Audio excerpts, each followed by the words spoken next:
Lahat. Amen.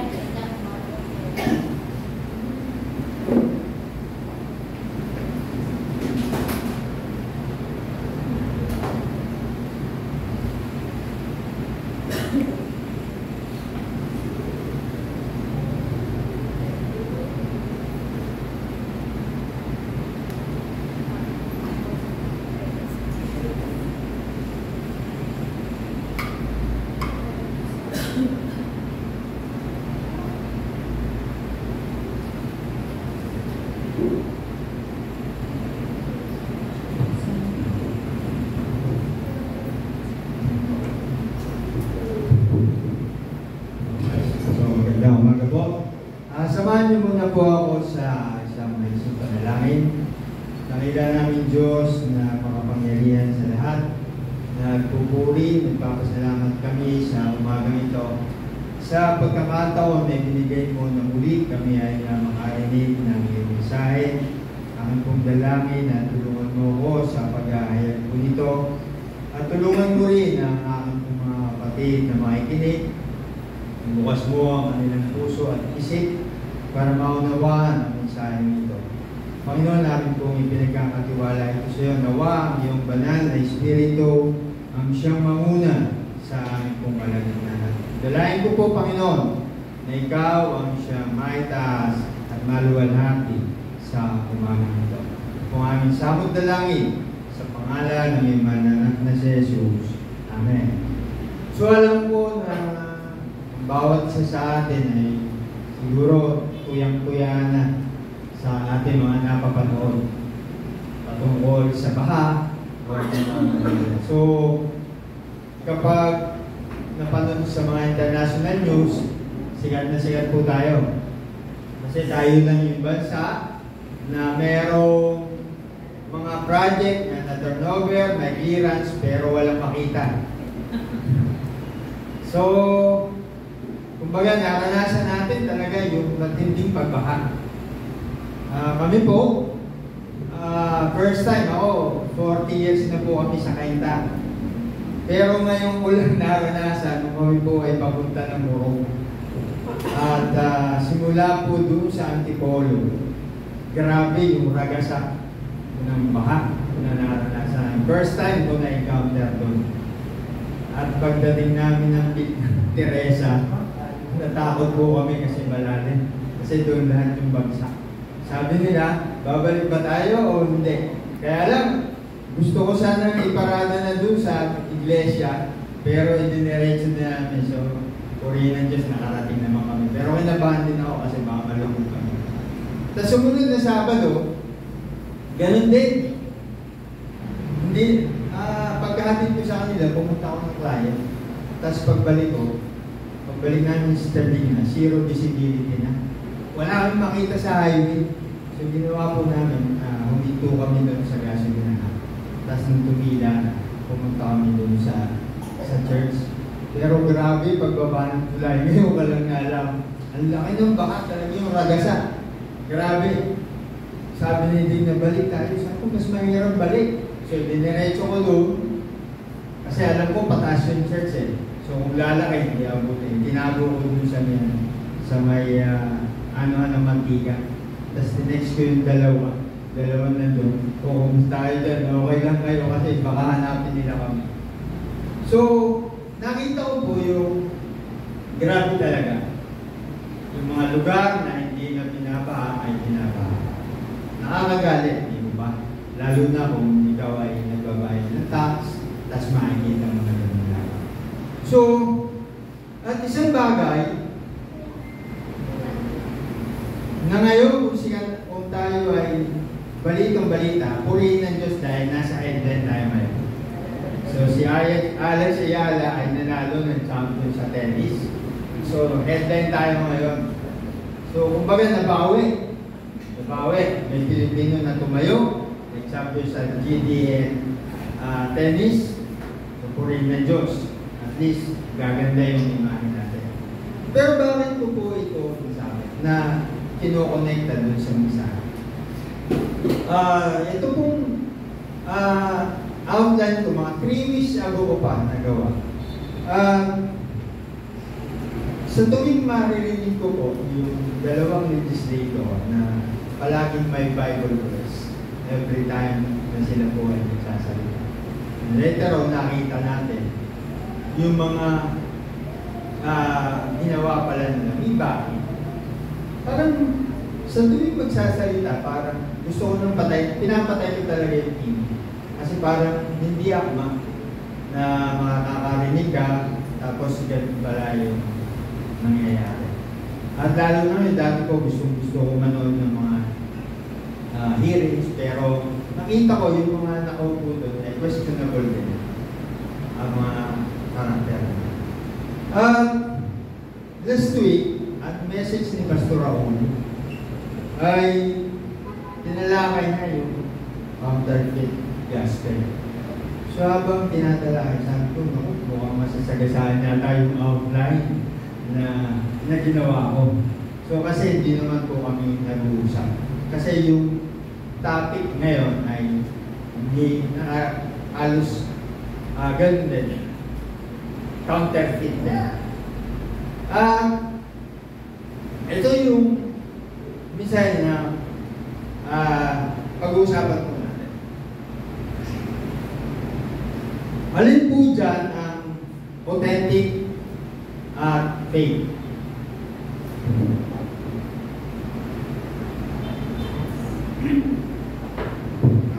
Mahirap malaman, ano? Ako po, naka-encounter po ako niyan nung nagtatrabaho kami. Sa planta, meron pong nagbayad ng counterfeit na bills. Nakasama siya dun sa bundle. Kasi kapag naka-bundle, tayo, ang bilang lang natin yung 100 pieces, 1, 2, 3. Sa bangko kasi, iisa-isahin yan eh. Nasasalar nila, alam. Kaya pagdating dun sa bangko, tumawag sa akin, sir, may nahalo na fake. So, ang fake, para ma-detect natin yan, may tatlong bagay kasi na dapat nating tandaan. Yung fake, look, at tilt. So, yung look, so makikita mo doon, para ma-check mo yung mga security features. So, yung feel, dapat mahawakan mo yung emboss, yung printing. At yung look, kailangan makita mo yung watermark. At yung tilt, kapag tinagilid mo, meron siyang security thread. Malalaman mo. So kapag ka nahalo yan, hindi mo malalaman kung ano yung fake, lalo na pag madami. Lalo na tayo, hindi naman natin yan. Kung binigyan ka ng 10, bibilangin mo lang 10. Okay? Pero ang fake po dyan, yung nasa baba. So, ayan, alin po dyan ng fake.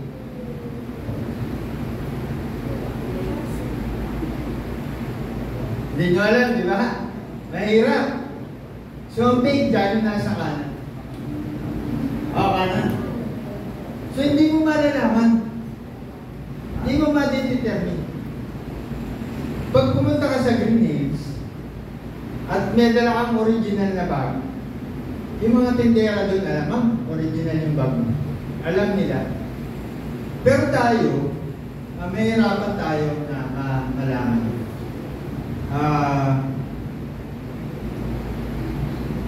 Kasi kailangan mong malaman kung ano ba yung fake ko. Kapag nag-search yan artista, kahit fake yan, ang alam nila parang authentic.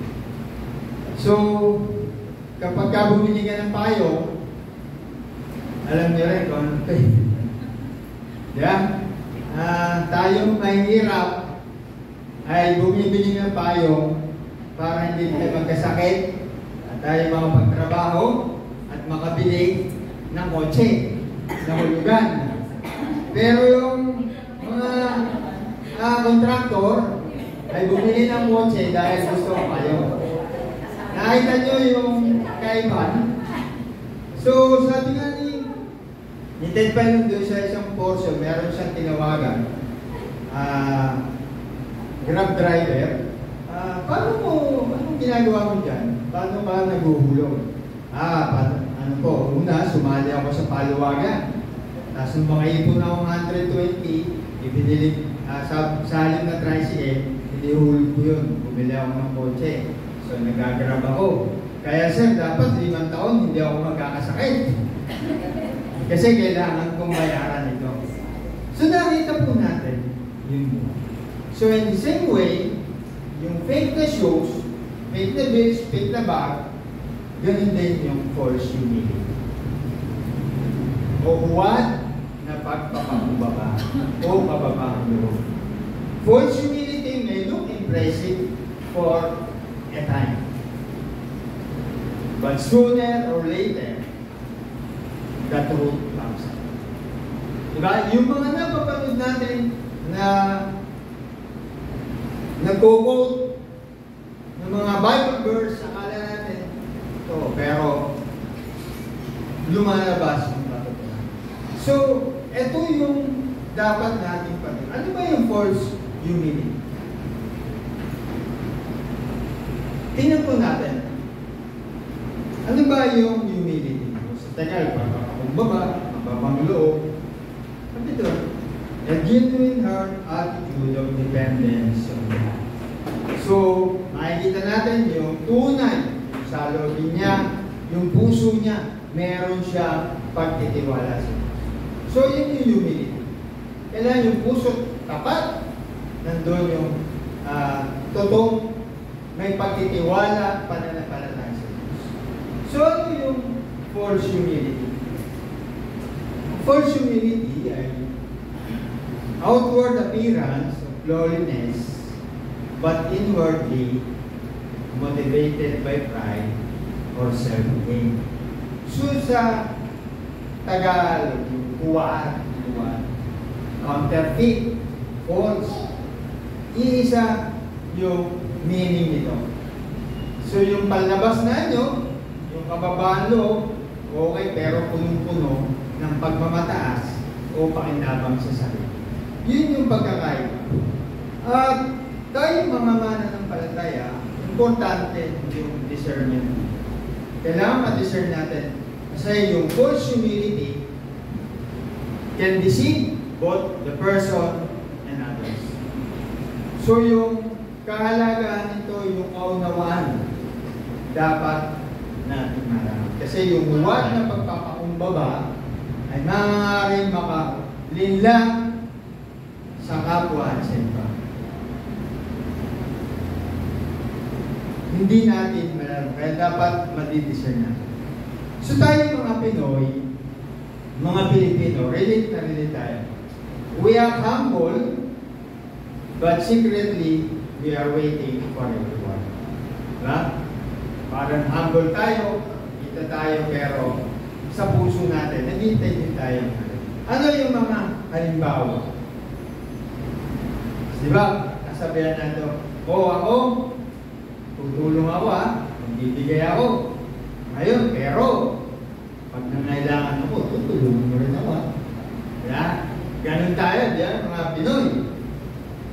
So, hindi na lang ako magsasalita para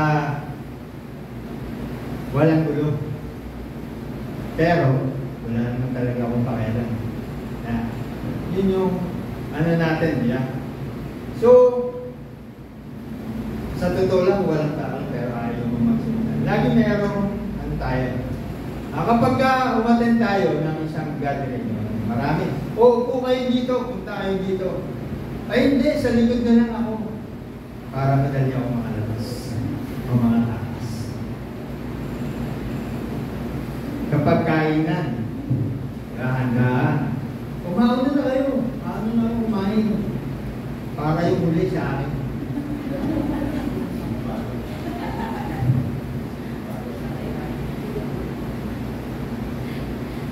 So umagang ito ay yung false humility o counterfeit humility. Pare-pares lang. Yung meaning o organ. Yung false humility, ito yung common na biblical and theological term na ginagamit. Pero sa umagang ito, gusto kong isimple. Simple, madaling maintindihan. Relatable ito sa modern age natin. Kaya, fake humility. Maraming fake news, fake accounts. Yeah? So kapag fake news, maraming napapahamak. Fake accounts, marami din napapahamak kasi pwede kang ma-scam o ano. Pero as Christian, ano ba tayo? Sabi po ng Colossus, chapter 2, verse 23, ang mga bagay na ito ay waring may karunungan sa kusang pagsamba at huwad na pagpapakumbaba at pagpapahirap ng katawan. Ngunit, ang mga ito ay walang kapangyarihan laban sa kalayawan sa laman. Dito, Paul warns about self-imposed worship and false humility. Tinatagoy dito nila yung self-made religion, yung mga panuntunan nila na hindi galing doon sa banal na utos ng Diyos. Ngunit sarili, nakabatay ito sa mga doktrina, utos ng mga tao. At tila yung totoo ay lumalabas na mali dahil ito ay batay lamang sa mga masasama nilang palagay. So yung pagsunod sa mahigpit na alintuntunin ng reliyon ay ginagawang magmukhang banal ng isang tao para sa iba.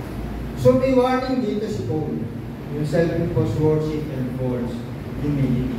So ano ba yung fake humility?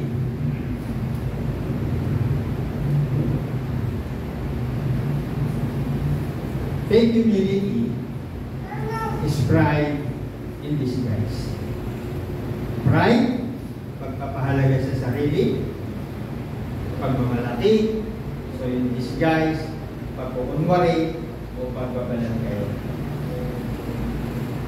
Ang pagmamataas ay hindi laging hayagang lumalabas dun sa nagyayabang ka o ano pa man. Yung pagmamataas, kung minsan ay naitatago po ito. Naitatago ito sa likod ng mga mabubuting gawa, mabubuting kilos, malumanay na pagsasalita upang makakuha ng approval o pagkilala. So, nagdi-disguise ito dahil parang yung virtue sa labas, pero yung talagang nasa isip niya, motivated ito sa sarili. Meron siyang pagkilala. Ano yung halimbawa? Sabi natin, wala naman ako, I'm nothing. I'm weak. Alam niyo tayo sinasabi. Pero, sasabihin naman, hindi. Mahusay ka, you're amazing. Nag-aanod tayo. Coping na sasabihin nila yun. Diba? Serving in the ministry, not for God's glory, but to be noticed. Yun yung fake humility, pride in disguise.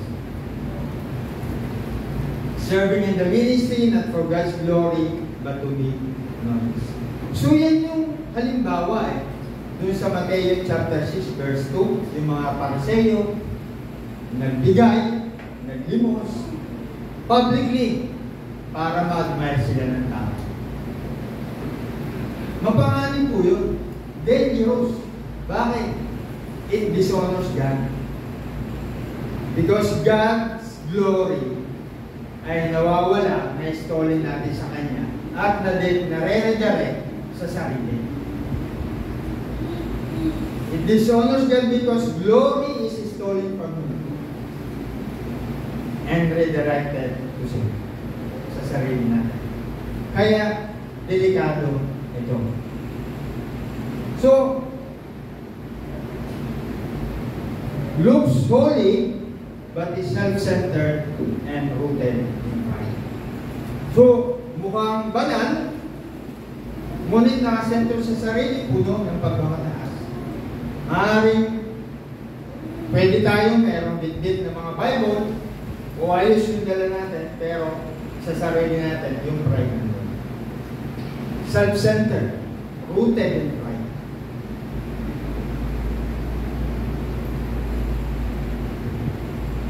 Pride wears the mask of humility. Bakit? Yung pagmamataas ng Diyos, ito yung maskara ng kababaan ko. Bakit po? Pride can act humble.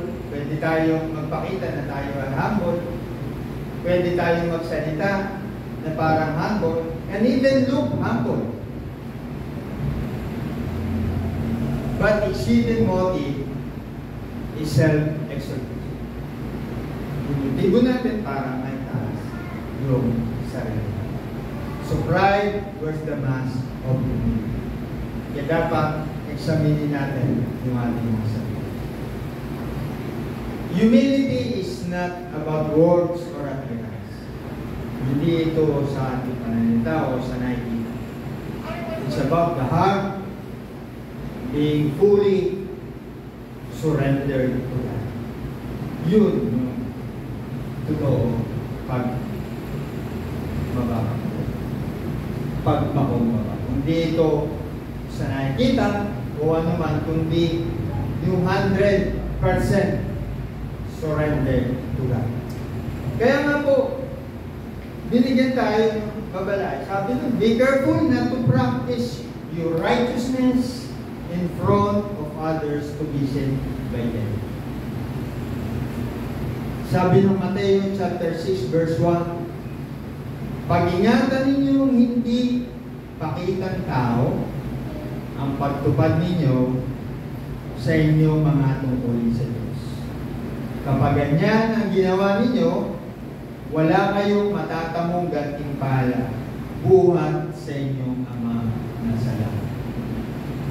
Pag-ingatan ninyo, hindi pakitang tao ang pagtulong ninyo sa mga tao. At kung susundan natin yung verse 2, sabi doon, kaya nga kapag ikaw ay namamahagi sa mga kahabag-habag, huwag mong hipan ng trumpeta na nasa harap mo gaya ng ginagawa ng mga mapagpalimbabaw sa mga sinagoga at sa mga daan. Ginagawa nila ito upang sila ay luwalhatiin ng tao. Katotohanan ang sinasabi ko sa inyo, tinanggap na nila ang kanilang gantimpala.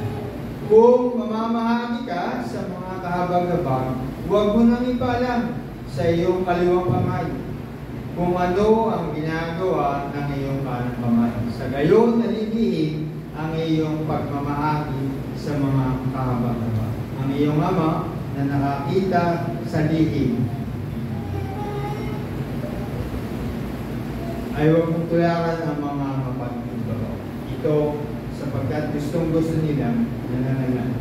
So makikita po natin yung babala. Ano yung pwede natin nilang tuloy? Kapag ka yung isang tao, halimbawa pumasok dito, halimbawa, so mayroon siyang dalang Bible, at pagdating niya, so parang nananalangin, pero tapos kapag mayroon nakakita na uy, okay, parang mas lalo siya ipapakita niya yung holier than thou. So yung outward act niya, yung ginagawa niya, looks humble, but his motive is pride. So yung point po dun, pride can wear the mask of humility, pero that God sees the heart. Kita ng Diyos yung puso natin. Ano man yung ginagawa natin, wala tayong nagtatago. Basa ng Diyos yung puso natin.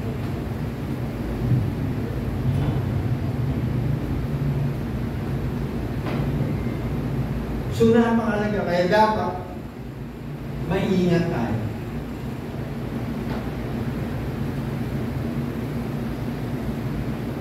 Ano pa yung padala? Fake humility deceives both self and others. So nililinan niya yung maling kababang yung sarili at ang iba.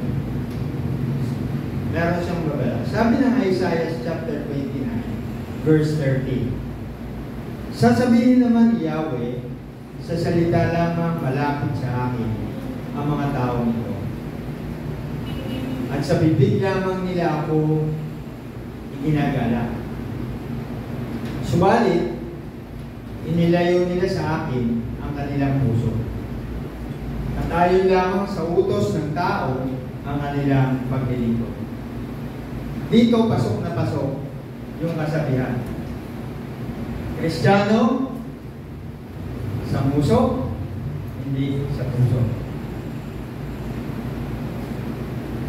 So, ano yung paano maditisig yung sarili yan? Affairs is spiritual, but does not true surrender. So, nagpapakita ang spiritual, ngunit walang tunay na pagsuko sa Diyos. Madaling ipakita na tayo ay spiritual, pero dapat yung total surrender natin sa tunay. Pretending to serve, but craving recognition. I-pretend tayo, nagpapakita tayo na tayo ay papagat ng pagsasal, pero nag-aanap tayo ng recognition. Religious appearance without inner surrender. Sumaring religiously nakikita natin ayos, yan, lahat. Pero meron palang bagahan tayo. Meron pa tayong dinadala. So yung hindi pa lahat natin nasusurrender sa Diyos. Ang lahat. May bagahe pa rin tayo abid din. Then, serving but secretly hoping for recognition. So nagsiserve tayo, pero sa puso natin saan magkaroon ng recognition, makita o makasa. Saying I am not worthy, but deep inside, craving validation. Hindi ako marapat dapat. Hindi ako gagawin, pero nag-i-crave din na mapalito. Mga kapatid, madali lang mag-acting ang tina. In public.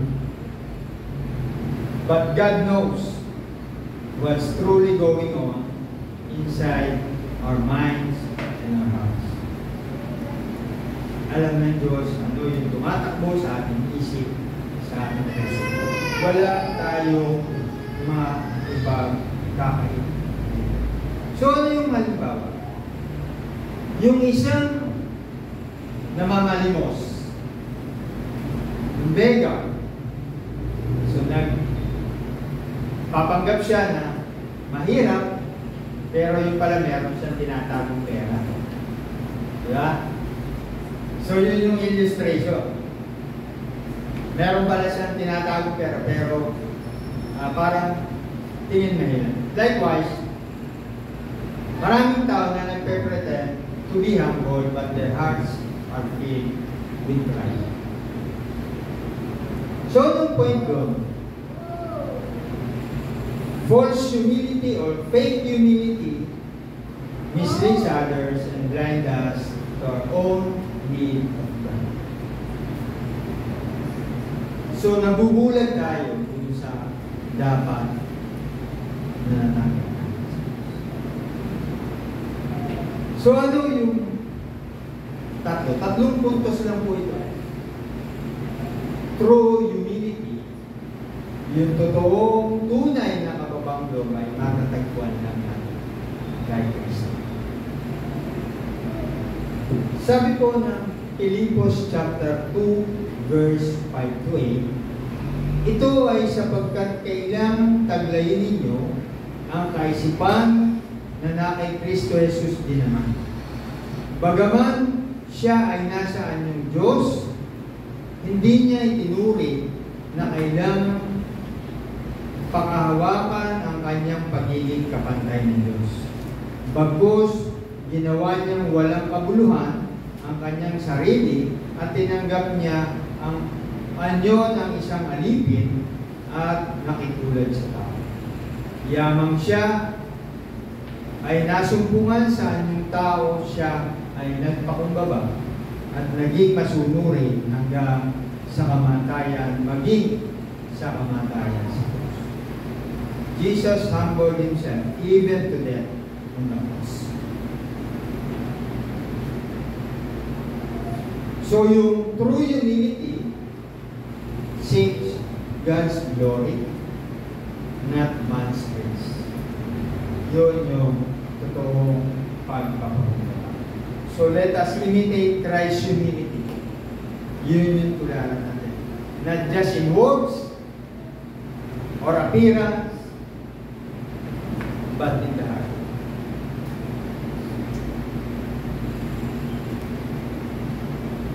True humility dapat dependence on God. So dapat na-acknowledge natin yung weakness natin, kailangan natin, at ina-accept natin na kailangan natin yung grace ng ating Panginoon. Sabi po ng Santiago chapter 4 verse 6, ngunit ang Diyos ay nagbibigay ng higit pang pagpapala. Kaya sinasabi ng kasulatan, ang Diyos ay laban sa mga mapagmataas, ngunit pinagpapala niya ang mga mapagpakumbaba. So yung mga Pariseo, tulad ng ating Panginoong Jesus, hinugasan niya yung paa ng mga Diyos. So yung task na yun, yun yung pinakamababa na uri ng bilang servant. So yung kanyang humility, yung pagpapakabamba, genuine yun. Totoo, hindi plastic, hindi para palabas lang. So, God through humility seeks God's glory, not man's praise. We must look to Christ as the perfect model. Modelo na dapat na pagsinay. So ano yung conclusion natin dito? Tingnan natin. Sabi ko, 3 ang punto ito. So yung isa, yung true humility ay serving without recognition. So nagsiserve tayo, kontento tayo even if unseen by, gumagawa tayo kahit walang nakakakita. Nagsiserve tayo kahit walang nakakita o nakaka-recognize. Sabi ng Mateo chapter 6 verse 4, sa gayon, malilihim ang inyong pamamahagi sa mga kahabag-habag, ang inyong Ama na nakakita sa lihim ay magbibigay ng gantimpala sa inyo ng hayag. So, serving the Lord without recognition.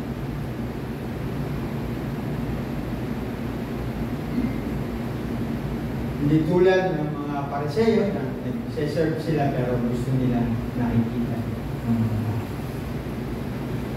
So, gaya dapat natin gawin, katulad ng ating Panginoong Jesus, totoo, hindi fake yung pagka-imbaka yun. So, true humility is found in Christ, and then not serving without recognition. Fake humility seeks attention. Gusto natin, may nakakapansin, maghanap tayo ng attention. True humility seeks God. Kung nagagawa ka na ginagawa mo ito para sa Kanya, para sa Kanya. So kapag ganun yung attitude natin, alam natin ang pagkakaiba ng faith at true. Fake humility, exalt self. Palaging gusto natin makita yung sarili natin, napapansin o ginagawa natin. Pero yung true humility, exalts Christ. Ang gusto natin, gagawin natin ito para magtaas ang ating Panginoon. Hindi yung sarili. True humility, yung fake humility, man's praise. Gusto natin, nakikita. O O kaya maraming pumapansin, maagal mo, ganyan. So yung praise ng tao, yung gusto nating marinig. True humility, God's glory. Yung pagbalat nila.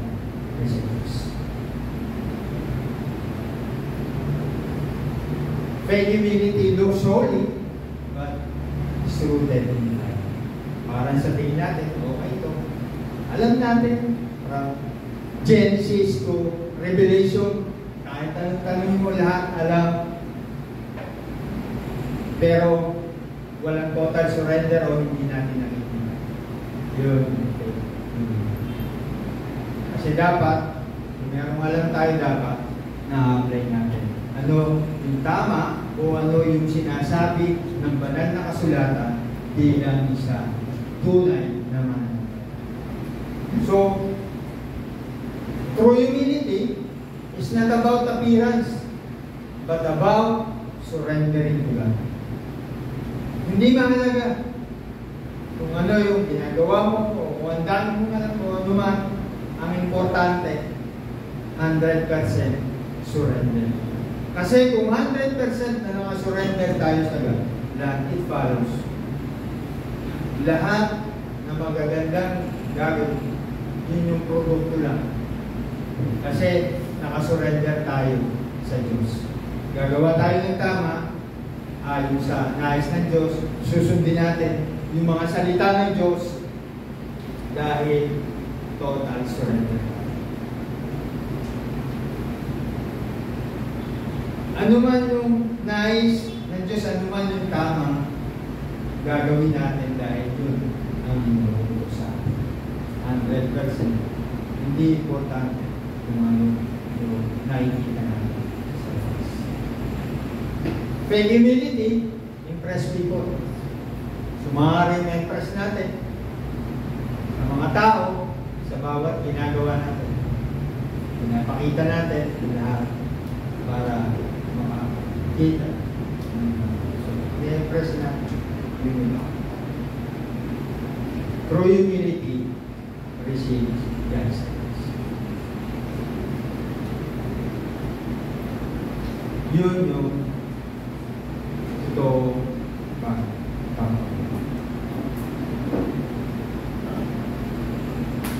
True humility can serve quietly, unseen, and still rejoice.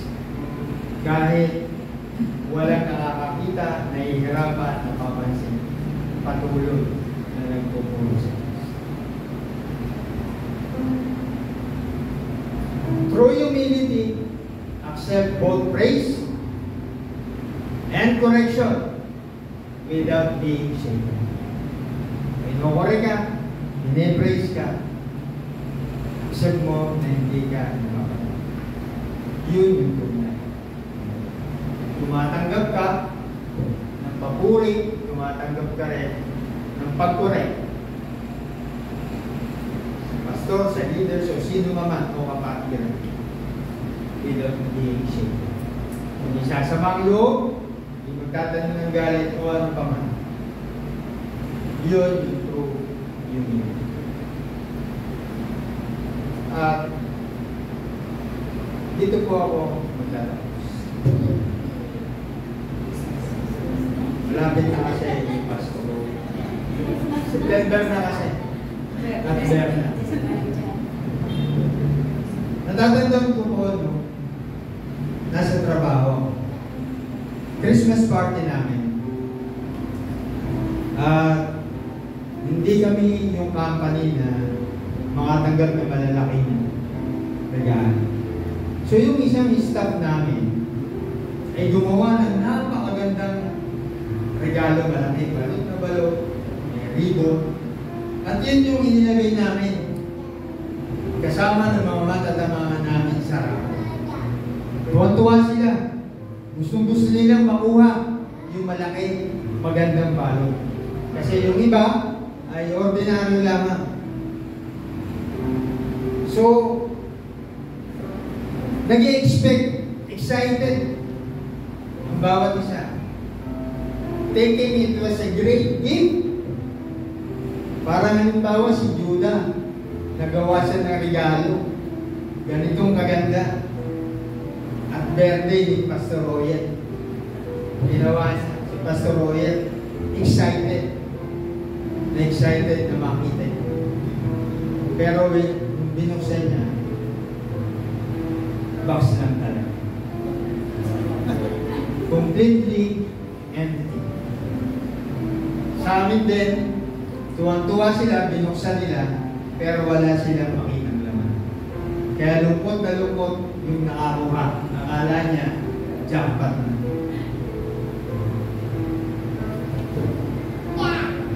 So yung nagawa, gusto niya maging impressive lang, ayos lang. So ganun din po yung false humility. False humility is like that box. Katulad ng box niya. Beautiful on the outside, but empty on the inside. Tandaan po natin, God is not impressed with outward show or appearance. He looks at the heart.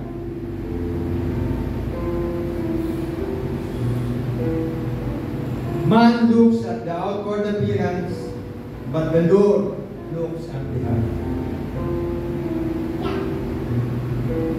Kung inaakala natin, yung nakikita, na-appreciate nyo hindi ko. Ang Diyos tumitingin sa puso.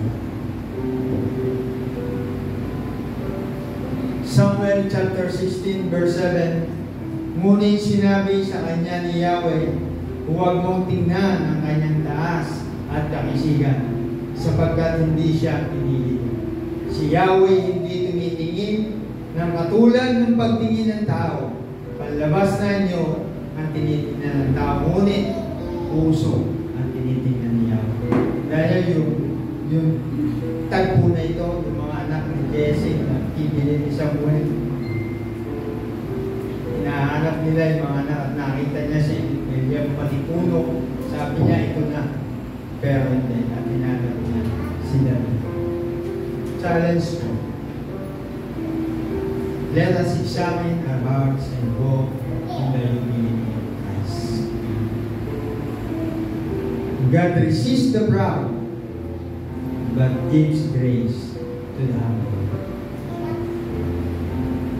Ang mahalaga po, what matters to God is not our appearance, but the genuine condition of our hearts. Yun ang mahalaga sa Diyos. Yun ang tinitingnan ng ating Panginoon. False humility is dangerous because it keeps us focused on ourselves. Mapanganib, Juan ang nagpapakumbaba dahil pinapanatili nito na nakautuon tayo sa ating mga sarili. Ang tunay na kababaang loob ay naglilihis ng pagtuon, palayo sa ating sarili at babalik sa Diyos. Ito ay nagpapahintulot sa atin na makita ang mga gift na ibinigay dapat ng Diyos para sa iba na walang paninibugok upang makilala ang ating mga limitasyon na walang kapalitan at lumakad ng may pasasalamat dahil alam natin lahat ng kung anong mayroon tayo ay biyaya na nagmumula sa Diyos. Ang tunay na kababaang loob ay nagsasabi, Panginoon, ang lahat ng meron ako, ang kalagayan ko ngayon, ang sitwasyon ko ngayon, saan man ako naroon, ay nagmula sa iyo. Gamitin mo ito para sa iyong kaharian. Ang huwad na pagpakumbaba, mga kapatid, false humility, fake humility, ay hindi magdadala sa atin hanggang sa finish na.